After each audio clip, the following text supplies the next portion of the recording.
திருகோணமலை புத்தர் சிலை பிரச்சினை முடிந்துள்ளது. நீதிமன்றம் உத்தரவு பிறப்பித்துள்ளது. ஏன் இன்னும் ஆடுகிறார்கள்? இனவாதிகள் இனவாத தீயை பற்ற வைத்துக் கொண்டு திரிகிறார்கள். இனவாதத்துக்கு ஒருபோதும் இடமளிக்கப் போவதில்லை. பௌத்த மக்களும் இனவாதத்திற்கு இடமளிக்கப் போவதில்லை. தமிழ் முஸ்லிம் மக்களும் இடமளிக்கப் போவதில்லை. இலங்கையின் எதிர்காலம் இனவாதத்தில் எழுதப்படாது என்பதை குறிப்பிட்டுக் கொள்கின்றேன் என்று ஜனாதிபதி அனுரகுமார திசாநாயக்க தெரிவித்தார். பாராளுமன்றத்தில் நேற்று செவ்வாய்க்கிழமை நடைபெற்ற 2026 ஆண்டுக்கான வரவு செலவு திட்டத்தில் பாதுகாப்பு அமைச்சு மற்றும் பொதுமக்கள் பாதுகாப்பு மற்றும் பாராளுமன்ற அலுவலர்கள் அமைச்சுக்கான குழுநிலை விவாதத்தில் உரையாற்றுகையில் அவர் இவ்வாறு தெரிவித்தார். தொடர்ந்து அவர் உரையாற்றுகையில் திருகோணமலை விவகாரம் தற்போது சர்ச்சைக்குரியதாக காணப்படுகிறது. ஆகவே இவ்விடயம் பற்றி குறிப்பிட வேண்டும். இந்த நாடு கடந்த காலங்களில் பல இனவாத மற்றும் மதவாத முரண்பாடுகளுக்கு முகம் கொடுத்துள்ளது. ஜனநாயகம் அழிவடையும் போது, பொருளாதாரம் வீழ்ச்சியடையும் போதும் அரசாங்கங்கள் வீழ்ச்சியடையும். கடந்த காலங்களில் இவ்வாறான தன்மை காணப்பட்டன. ஜனநாயகம் மற்றும் பொருளாதாரம் ஸ்திரப்படுத்தப்பட்டுள்ள நிலையில் தோல்வியடைந்த அரசியல் தரப்பினர் தற்போது இனவாதம் மற்றும் மதவாதத்தை கையில் எடுத்துள்ளார்கள். திருகோணமலை புத்தர் சிலை விவகாரம் குறித்து பாதுகாப்பு அமைச்சிடம் அறிக்கை கோரியுள்ளேன். இந்த விடயத்திற்கு நீதிமன்றத்தின் ஊடாகவே தீர்வு காண முடியும் என்று தெரிவித்தார். திருகோணமலை ஸ்ரீ சம்புத்த ஜெயந்தி போதிராஜ விகாரையின் ஒரு பகுதியை அகற்றுமாறு கரையோர பாதுகாப்பு திணைக்களம் விடுத்த உத்தரவை அமுல்படுத்துவதை தடுக்கும் வகையிலான தடையை பிறப்பிக்குமாறு கோரி தாக்கல் செய்யப்பட்ட மனுவை டிசம்பர் 16 விசாரணைக்கு எடுத்துக் கொள்ளுமாறு மேன்முறையீட்டு நீதிமன்றம் உத்தரவிட்டுள்ளது. விகாரையின் விகாராதிபதி திருகோணமலை கல்யாண வம்சத்திச தேரர் இந்த மனுவை தாக்கல் செய்துள்ளார். மனு விசாரணைக்கு வந்தபோது இந்த சிக்கலை சமாதானமான முறையில் தீர்த்து கொள்வது பொருத்தமானது என நீதியரசர் குறிப்பிட்டனர்.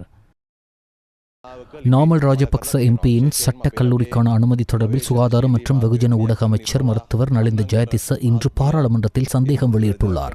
இணையதளங்களிலும் சமூக வலைத்தளங்களிலும் வெளியாகி வரும் தகவல்கள் மற்றும் பத்திரிகையாளர் நிர்மலா கண்ணங்கரன் நடத்திய விசாரணையை மேற்கோள் காட்டி அவர் 2009 ஆண்டு சட்டக்கல்லூரிக்கு சேர்வதற்கு Namal Rajapaksa London city university பட்டம் தேவையான தகுதி அளவுகோல்களை பூர்த்தி செய்யவில்லை என்று சந்தேகம் இருப்பதாக குறிப்பிட்டார்.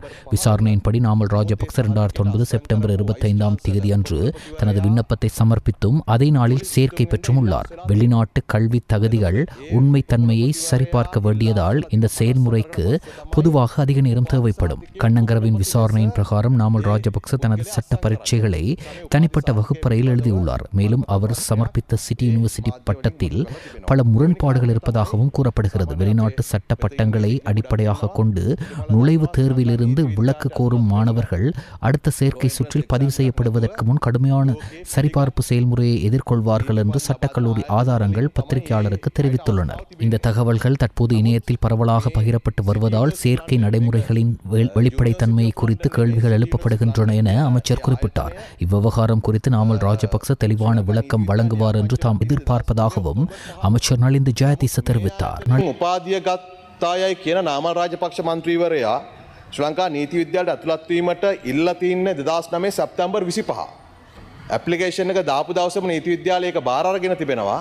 සැප්තැම්බර් 25 2009 ඒ ඇප්ලිකේෂන් එක බාර ගන්නකොට හෝ නීති විද්‍යාලයට ඇතුළත් වීම සඳහා මේ කියන සිටි යුනිවර්සිටි ලන්ඩන් කියන ආයතනය ශ්‍රී ලංකා නීති විද්‍යාලය පිළි අරගෙන නැහැ. ඒක පිළි අරගෙන තියෙන්නේ ඔක්තෝබර් 15. ඉතින් මේ ගැනත් මේ වාර්තාවල අවධානය යොමු කරලා තිබෙනවා. තුන්වෙනි தங்கல்ல உனாக்கூர்வ பகுதியில் இடம்பெற்ற துப்பாக்கிச்சூட்டு சம்பவத்தில் தம்பதியினர் உயிரிழந்தனர். நேற்று மாலை 6:15 மணிக்கு இந்த துப்பாக்கிச்சூடு நடத்தப்பட்டுள்ளது. 9 மில்லிமீட்டர் ரக துப்பாக்கியை பயன்படுத்தி இந்த துப்பாக்கிச்சூடு நடத்தப்பட்டுள்ளதாக தெரிவிக்கப்படுகிறது. உயிரிழந்தவர்கள் 68 மற்றும் 59 வயதுடைய தம்பதியினர் என தெரிவிக்கப்பட்டுள்ளது. சம்பவம் தொடர்பில் தங்காலை போலீசார் மேலதிக விசாரணைகளை முன்னெடுத்து வருகின்றனர்.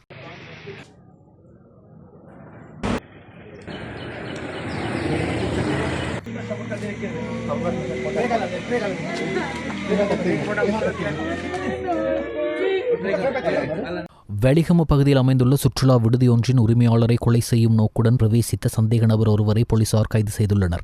மேல்மாகாண வடக்கு குற்றப்பிரிவு பணிப்பாளரின் தலைமையிலான குழுவினால் முன்னெடுக்கப்பட்ட விசேட நடவடிக்கையின் போது இந்த சந்தேக நபர் கைது செய்யப்பட்டுள்ளார்.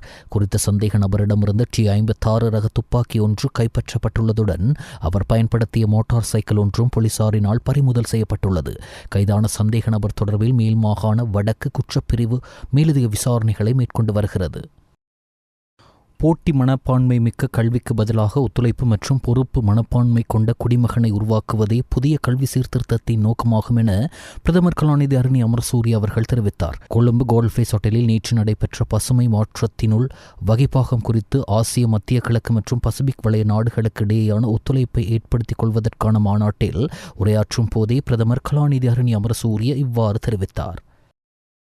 இலங்கையின் வாழைச்சேனை, திருகோணமலை மற்றும் மயிலிட்டி மீன்பிடி துறைமுகங்களில் நவீன கடல்சார் வானொலி தொடர்பு மற்றும் அவசரகால பதிலளிப்பு அலகுகள் நிறுவுவதற்கான திட்டத்திற்கான அதிகாரப்பூர்வமான ஒப்பந்தம் கடற்றொழில், நீரியல் மற்றும் கடல் வளங்கள் அமைச்சகத்தில் கையெழுத்தானது. ஜப்பான் சர்வதேச ஒத்துழைப்பு நிறுவனம் வழங்கும் தொழில்நுட்ப மற்றும் நிதி ஆதரவுடன் மேற்கொள்ளப்படும் இத்திட்டம் அடுத்த ஆண்டுக்குள் தொடங்கி முடிக்கப்படும் என்று எதிர்பார்க்கப்படுகிறது. கடலில் பணிபுரியும் மீனவர்களின் பாதுகாப்பையும் தகவல் தொடர்பு திறனையும் மேம்படுத்தும் முக்கிய முன்னேற்றமாக கருதப்படுகிறது.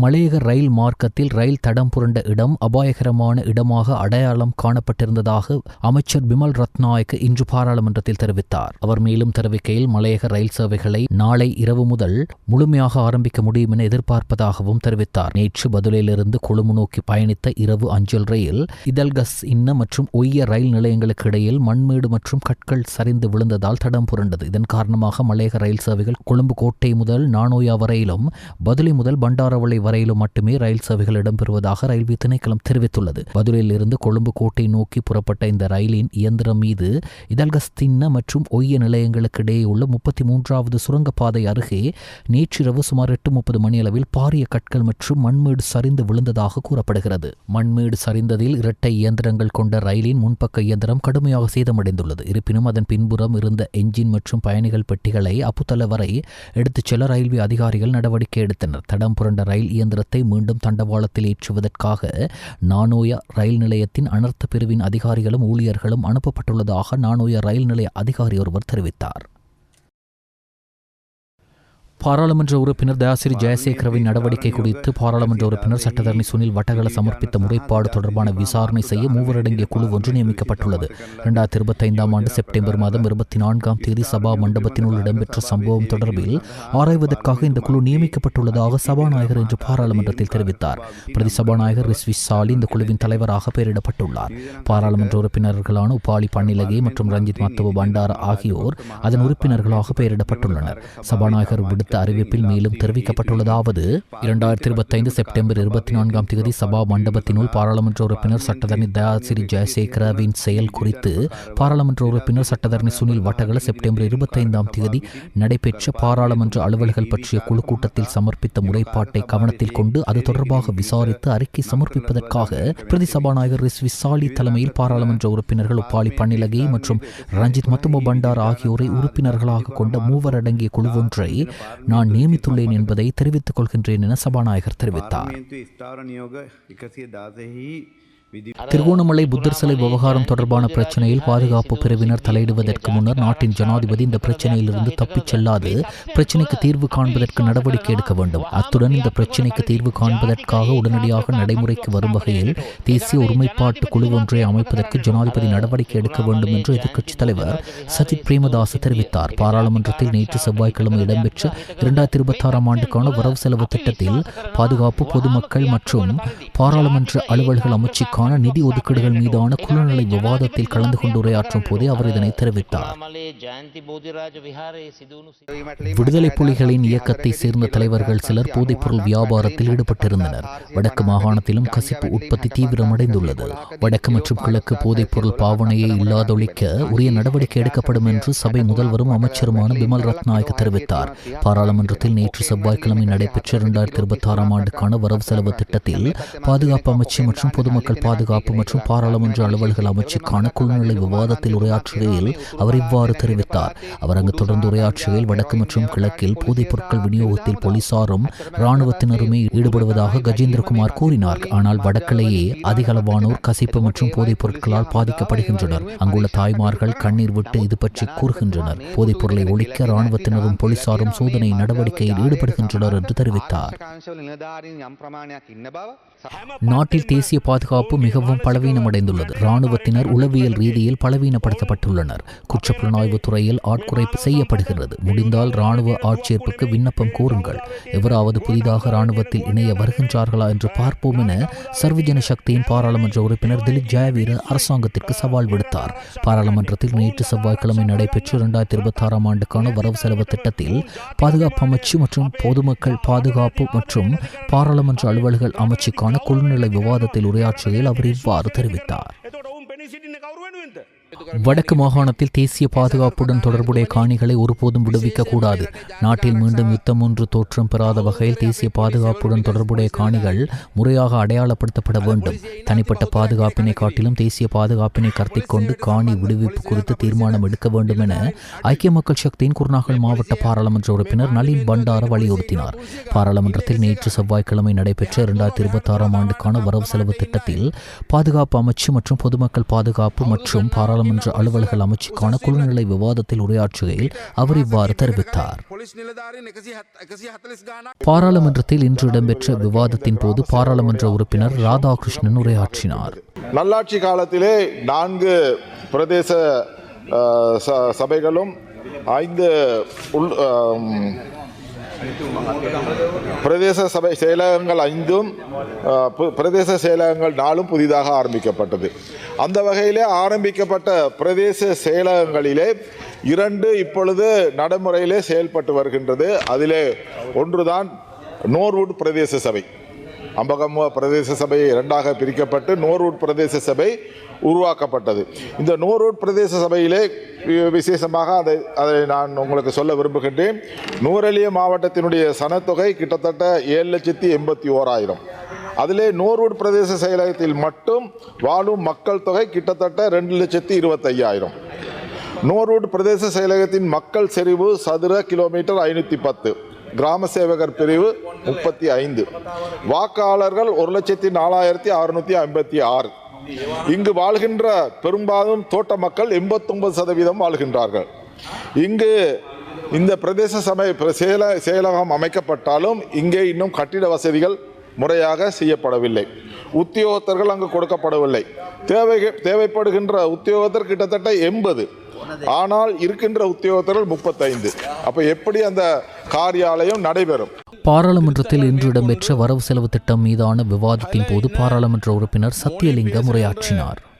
மக்களுக்கு அதிகார பரவலாக்கல் இடம்பெற்றாலும் இந்த அதிகார பரவலாக்கல் திறம்பட இயங்காமல் இருப்பது கசப்பான வரலாற்று உண்மை. அந்த வகையிலே ஒரு சமூகத்தை முன்னிறுத்தி உருவாக்கப்படுகின்ற சட்டங்கள் இந்த நாட்டிலே என்றும் சாந்தியையும் சமாதானத்தையும் ஏற்படுத்தாது. எங்களுடைய நாட்டிலே எங்குமே இல்லாத சில நிர்வாக நடைமுறைகள் எங்களுடைய வடக்கு மாகாணத்திலே உருவாக்கப்பட்டிருக்கிறது. அதில் குறிப்பாக வவுனியா மாவட்டத்தின் வடக்கு பிரதேசத்திலே வெவ்வேறு பிரதேசங்களிலே இருந்து மகாவலி எல்வலயம் என்ற பெயரிலே கொண்டு வந்து குடியமர்த்தப்பட்ட மக்கள் அவர்களை எல்லாரையும் அவர்களுக்காக ஒரு பிரதேச செயலாளர் பிரிவு, மணலாறு பிரதேச செயலாளர் பிரிவு என்ற பெயரிலே உருவாக்கப்பட்டிருக்கிறது. அந்த மணலாறு பிரதேச செயலாளர் பிரிவு 6 வட்டாரங்களாக பிரிக்கப்பட்டு அந்த 6 வட்டாரங்களில் 5 வட்டாரங்கள் வவுனியா வடக்கு பிரதேச சபையினுடைய வட்டாரங்களாக இருக்கிறது. வரவு செலவு திட்டம் தொடர்பான விவாதத்தில் பாராளுமன்ற உறுப்பினர் கோடீஸ்வரன் இன்று உரையாற்றினார். அநீதி இழைக்கப்பட்ட ஒரு சமூகத்துக்கு எதிராக நடக்கின்ற ஒரு நிர்வாக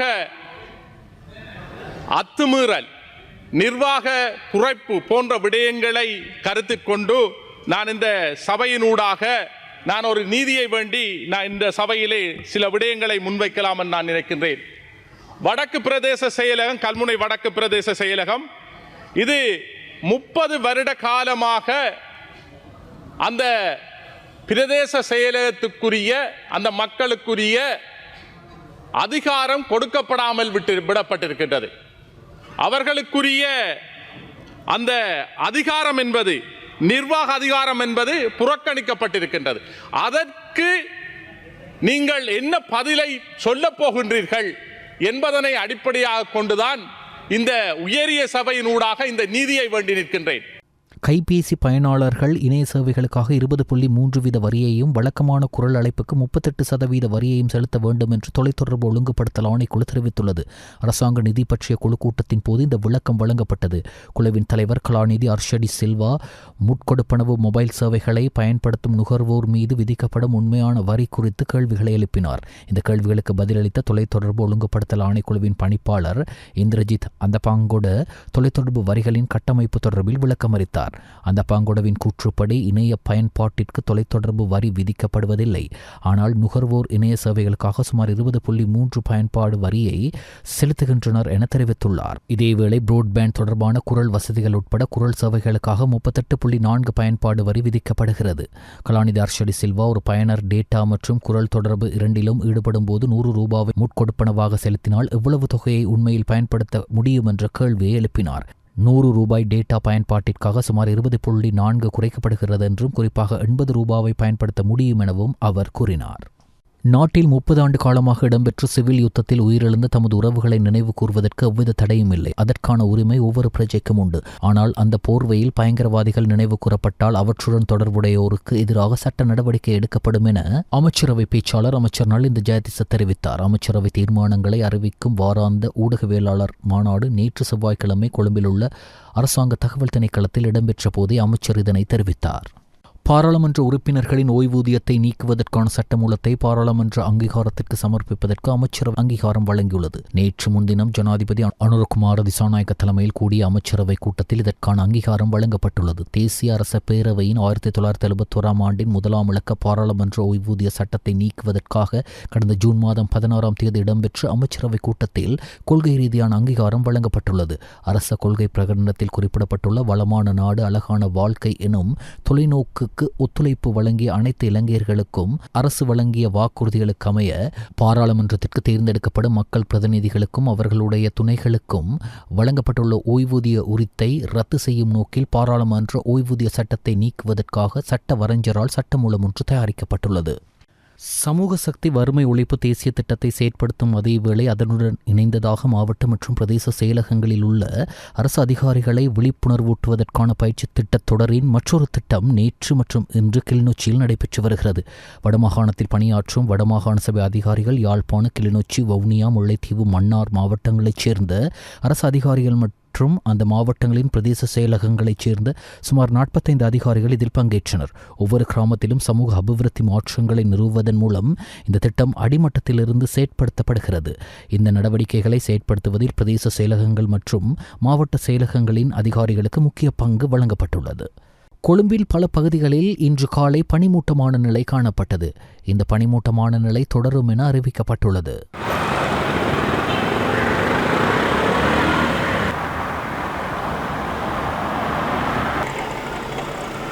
கட்டுநாயக்க விமான நிலையத்தில் தரையிறங்கவிருந்த 3 விமானங்கள் மத்தள மற்றும் இந்தியாவின் திருவனந்தபுரம் சர்வதேச விமான நிலையங்களுக்கு திருப்பி அனுப்பப்பட்டுள்ளன. இன்று காலை நிலவிய மிகுந்த பனிமூட்டம் காரணமாக இந்த விமானங்கள் இவ்வாறு திருப்பி விடப்பட்டுள்ளதாக தெரிவிக்கப்பட்டுள்ளது. சீனாவின் குவாங்ஷோவில் இருந்து வந்த ஸ்ரீலங்கன் ஏர்லைன்ஸ் UL 881 விமானம் மற்றும் சவுதி அரேபியாவின் ரியாத்தில் இருந்து வந்த UL 266 விமானம் ஆகியன மத்தள சர்வதேச விமான நிலையத்திற்கு திருப்பி விடப்பட்டன. அத்துடன் சவுதி அரேபியாவின் தமாமில் இருந்து வந்த ஸ்ரீலங்கன் ஏர்லைன்ஸ் UL 254 விமானம் இந்தியாவின் கேரளாவில் உள்ள திருவனந்தபுரம் சர்வதேச விமான நிலையத்திற்கு திருப்பிவிடப்பட்டது. விமானம் தரையிறங்குவதற்கு பாதிப்பாக இருந்த பனிமூட்டமான நிலைமை நீங்கி அதன் பிறகு சீரான வானிலை தென்பட்டது. வெளிமடு பிரதேசத்தில் பல வீதிகள் வெள்ளத்தால் மூழ்கின. அதேபோன்று பல விவசாய நிலங்களும் வெள்ளத்தால் மூழ்கின.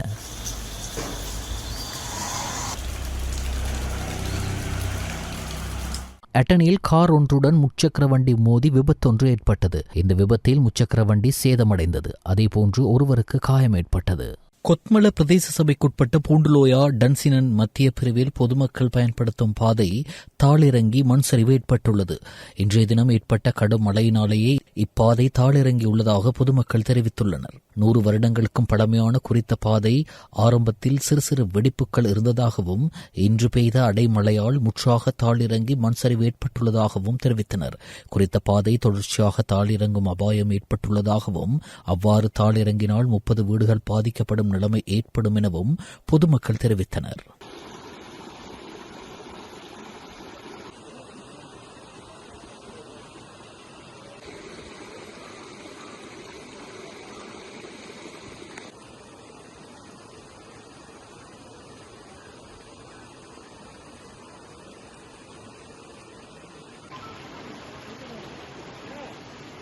வடக்கு, வடமத்திய மற்றும் கிழக்கு மாகாணங்களில் இடைக்கிடையே மழை பெய்யும் சாத்தியம் நிலவுவதாக வளிமண்டலவியல் திணைக்களம் எதிர்வு கூறியுள்ளது. மேல் சபரகமோ, தென் மற்றும் ஊவா மாகாணங்களிலும் நுவரெலியா மாவட்டத்திலும் பிற்பகல் 1 மணிக்கு பின்னர் மழை அல்லது இடியுடன் கூடிய மழை பெய்யும் என அந்த திணைக்களம் குறிப்பிட்டுள்ளது. சபரகமோ, மத்திய, ஊவா மற்றும் தென் மாகாணங்களில் சில இடங்களில் காலை வேளையில் மூடு பனி நிலவக்கூடும். இடியுடன் கூடிய மழையுடன் தற்காலிகமாக பலத்த காற்று மற்றும் மின்னல் தாக்கங்களால் ஏற்படும் ஆபத்துக்களை குறைப்பதற்கு தேவையான நடவடிக்கைகளை எடுக்குமாறு பொதுமக்கள் கேட்டுக் கொள்ளப்படுகிறார்கள். நைஜீரியாவில் பள்ளி மாணவர்கள் கடத்தப்பட்ட சம்பவம் அதிர்ச்சியை ஏற்படுத்தியுள்ளது. நைஜீரியாவில் உள்ள அரசு பெண்கள் மேல்நிலைப் பள்ளியில் ஆயுதமேந்திய மர்ம கும்பலால் 25 மாணவியர்கள் வரை கடத்தப்பட்ட சம்பவம் பெரும் பரபரப்பை ஏற்படுத்தியுள்ளது. திங்கட்கிழமை அதிகாலை 4 மணிக்கு மாணவியர் தங்கும் விடுதியில் இருந்து கிட்டத்தட்ட 25 மாணவியர் கடத்தப்பட்டுள்ளனர். இந்த அத்துமீறல் சம்பவத்தின் போது பள்ளியின் துணை அதிபர் ஹசன் யாஹூயூ மாகூஹு கொல்லப்பட்டதுடன் மேலும் ஊழியர் ஒருவர் காயமடைந்துள்ளார். இந்த நிலையில் கடத்தல் சம்பவம் நடந்த சில மணி நேரங்களிலேயே ஆயுதமேந்திய கும்பலிடமிருந்து தப்பி மாணவி ஒருவர் அன்று மாலையே அவரது வீட்டுக்கு திரும்பியுள்ளார். அத்துடன் ஆரம்ப கடத்தல் பட்டியலில் இல்லாத மற்றொரு மாணவியும் தாக்குதலுக்கு பிறகு அதிகாலையே தப்பியோடி விட்டதாக பள்ளி அதிபர் மூசா ரபி மஹாஜி தெரிவித்துள்ளார். அமெரிக்க அதிபர் டொனால்ட் ட்ரம்ப் ஏபிசி நியூஸ் செய்தி நிறுவனத்தைச் சேர்ந்த பெண் செய்தியாளரை சாடியுள்ளார். ஏபிசி செய்தி நிறுவனத்தின் மேரி புரூஸ் வெள்ளை மாளிகைக்கு வருகையளித்திருந்த சவுதி பட்டத்து இளவரசர் முகமது பின் சல்மானிடம் செய்தியாளர் ஜமால் கயோகியின் மரணம் குறித்து கேள்வி கேட்டார். சவுதியில் திரு ட்ரம்பின் குடும்ப வர்த்தகத்தின் ஒப்பந்தத்தால் பொறுப்புக்கும் பரிவர்த்தனைக்கும் இடையே முரண்பாடு ஏற்படாதா என்று அவர் கேட்டார். அதற்கு கோபமடைந்த ட்ரம்ப் ஏபிசியை பொய் செய்தி என்றும் மோசமான நிறுவனம் என்றும் கூறினார். ஏபிசி நிறுவனத்தின் ஒலிபரப்பு உரிமைகளை ரத்து செய்யப் போவதாகவும் அவர் மிரட்டினார். சில தினங்களுக்கு முன்பு பாலியல் குற்றவாளி ஜெஃப்ரி எப்ஸ்டைன் குறித்து கேள்வி கேட்ட ப்ளூம்பர்க் செய்தியாளர் கேதரின் லூசியை அமைதி பன்றிக்குட்டி என்று ட்ரம்ப் குறிப்பிட்டிருந்தார். அது முற்றிலும் ஏற்றுக்கொள்ள முடியாத கருத்து என்று CNN செய்தியாளர் ஒருவர் குறை கூறினார். அமெரிக்க அதிபர் டொனால்ட் ட்ரம்ப் மற்றும் சவுதி இளவரசர் முகமது பின் சல்மான் இடையிலான சந்திப்பு இன்று வெள்ளை மாளிகையில் நடைபெற்றது. இந்த சந்திப்பின் போது இருதரப்பு பொருளாதார உறவு விரிவாக்கம் மற்றும் பத்திரிகையாளர் ஜமால் கஷோகி மரணம் மற்றும் பல முக்கிய விவகாரங்கள் விவாதிக்கப்பட்டதாக தகவல் வெளியாகியுள்ளது. ட்ரம்ப் சல்மான் சந்திப்பின் முக்கிய அம்சமாக அமெரிக்காவில் சவுதியின் மிகப்பெரிய முதலீடுகள் குறித்த இளவரசரின் அறிவிப்புகள் அமைந்துள்ளது. அதாவது அமெரிக்காவில் தற்போது சவுதி மேற்கொண்டு வரும் 600 பில்லியன் முதலீடுகள் முன்னோடியில்லாத வகையில் 1 டிரில்லியன் தொகைக்கு உயர்த்தப்படும் என்று சவுதி இளவரசர் முகமது பின் சல்மான் அமெரிக்க ஜனாதிபதி டொனால்ட் ட்ரம்பிடம் தெரிவித்துள்ளார். ஜனாதிபதி டொனால்ட் ட்ரம்ப் இந்த அறிவிப்பை பாராட்டி மிகச்சிறந்த முடிவு என்று பாராட்டியுள்ளார். மேலும் இந்த நிதி வாக்குறுதிக்கு நன்றியை தெரிவித்துள்ளார். ஆசிய கிண்ண கால்பந்து தொடருக்கு தெரிவாக 2 அணிகளுக்கு தீர்மானம் கொண்டதாக அமைந்த மோதல் நேற்று கொழும்பு ரேஸ்கோர்ஸ் அரங்கில் இடம்பெற்றது. இப்போட்டியில் சுகவீனமுற்ற இலங்கை கால்பந்து அணியின் தலைவர் சுஜன் பெரேராவிற்கு பதிலாக கவிஷ் பெர்னாண்டோ இலங்கை தரப்பினை வழிநடத்தினார். தொடக்கத்திலிருந்தே ஆக்கிரமிப்பாக விளையாடிய தாய்லாந்து போட்டி தொடக்கத்தின் 7வது நிமிடத்தில் முன்னிலை பெற்றது. தனவாட் ஸ்வாங்சிட்டவோன் நீண்ட தூரத்திலிருந்து உதைத்த பந்து கவிஷை தாண்டி கோல் பெட்டியில் விழுந்து முதல் கோலானது. இதற்கு பின்னர் இலங்கைக்கு முதல் கோல் பெறும் வாய்ப்பினை ஜேசன் தாயாபரன் பெற்றுக் கொடுத்த போதும் அது வீணாகி தீர்மானமாகியது. மழையின் தாக்கம் காரணமாக முதல் பாதியின் இறுதி நிமிடங்கள் மந்தமாக சென்றது. தாய்லாந்து 77வது நிமிடத்தில் தனது கோல் கணக்கை 3-0 ஆக உயர்த்தியது. அடுத்து 90வது நிமிடத்தில் சூன்சப்பேல் தனது கோலையும் அடித்து தாய்லாந்திற்கு 4-0 என்ற கோல் கணக்கில் உறுதியான வெற்றியை பதிவு செய்தார். இந்த போட்டியில் தோல்வியை தழுவிய இலங்கை கால்பந்து அணிக்கு ஆசிய கிண்ண கால்பந்து தொடரிற்கான வாய்ப்பு அஸ்தமனமாகி தாய்லாந்து அடுத்த ஆண்டு மார்ச் 31ஆம் தேதி துர்க்மெனிஸ்தானுடன் ஆடும் தகுதிகான் போட்டியின் முடிவினை அடிப்படையாக கொண்டு ஆசிய கிண்ண கால்பந்து தொடரில் பங்கெடுக்கும் வாய்ப்பு தீர்மானிக்கப்படுகிறது.